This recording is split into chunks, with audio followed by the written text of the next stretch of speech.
Box office, Snow White leads with sleepy 43 million. Overseas, Snow White also opens slightly behind projections with 44 million for a global launch of $87 million. There's a German fairy tale called Snow White, or whatever they call it in German talk, and has now been culturally eviscerated by Disney. Audiences are not responding the way that I think Disney hoped for. This is on par with the Tim Burton's complete flop Dumbo, which then was only made for 170 million. This one's made $270 million budget, not even including the marketing. Why is it that cultural Marxists seek to destroy, defile, and alter the fabric of these time-honored myths and stories and allegories throughout our history? Subversion is necessary in order for any kind of communist project, even cultural communism, to be successful. I'm pretty sure that the reason I first ended up on your radar, Jack, a number of years ago was I wrote a thread that became the top story of social media and the news almost 3 years ago now about the Mary Sue trope. It got like 13 million views, and then I wrote a follow-up that got a couple million more. And it's this idea that instead of the normal protagonist following the hero's journey, going through this inward and outward transformation, going from weak and non-courageous to being strong and successful and sacrificing. That's a typical male hero's journey, right? Modern storytelling, particularly since the hero goes off and slays the dragon. He gets the girl. That's right. Slays the dragon, gets the gold, and wins the girl. That's the sort of hero's journey that it's called the monomyth of Joseph Campbell. Well, what cultural Marxists have done, because the isms tend to follow each other, they tend to go in clusters: socialism, communism, and then second wave feminism, sort of the pantsuit girl boss phenomenon. Well, a girl can do anything a man can, but better, is the trope of the Mary Sue. And so we've had a number of characters, the sort of the Rey from the Star Wars trilogy. Here on Human Events, we can also refer to that as the Nancy Mace. Yes, exactly. And then Snow White is another version of this, where apparently there's not a prince, there's not this romantic fairy tale sort of I lived happily ever after kind of ending.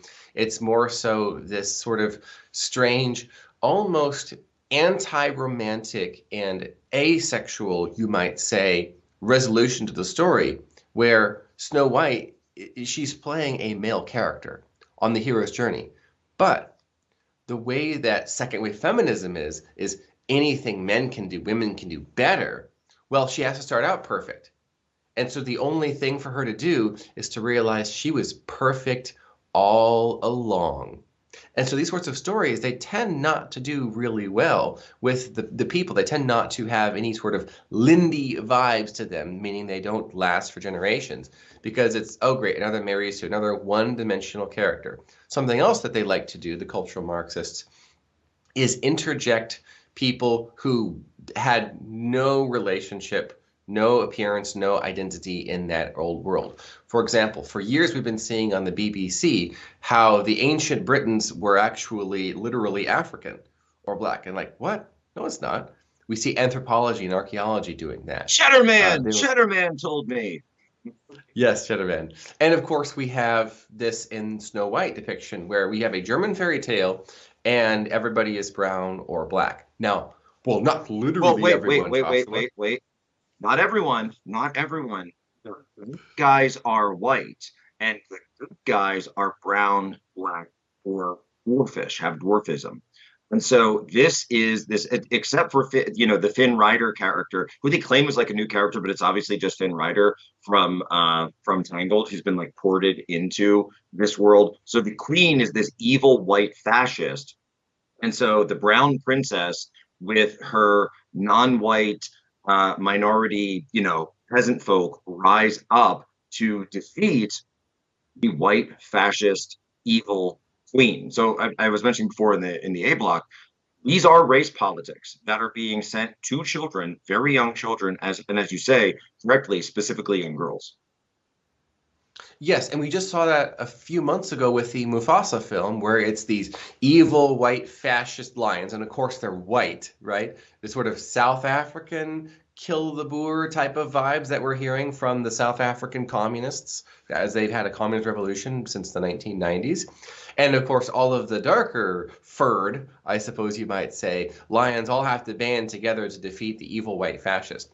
And so this is what we mean by subversion. You take a beautiful, wonderful story with great characters and an actual feminine female protagonist, that is the Snow White character, and how it is supposed to go, where she goes on a heroine's journey, ultimately becoming a wife, and then with motherhood on the horizon, as that is the woman's heroine's journey. The female hero's journey equivalent is marriage and motherhood.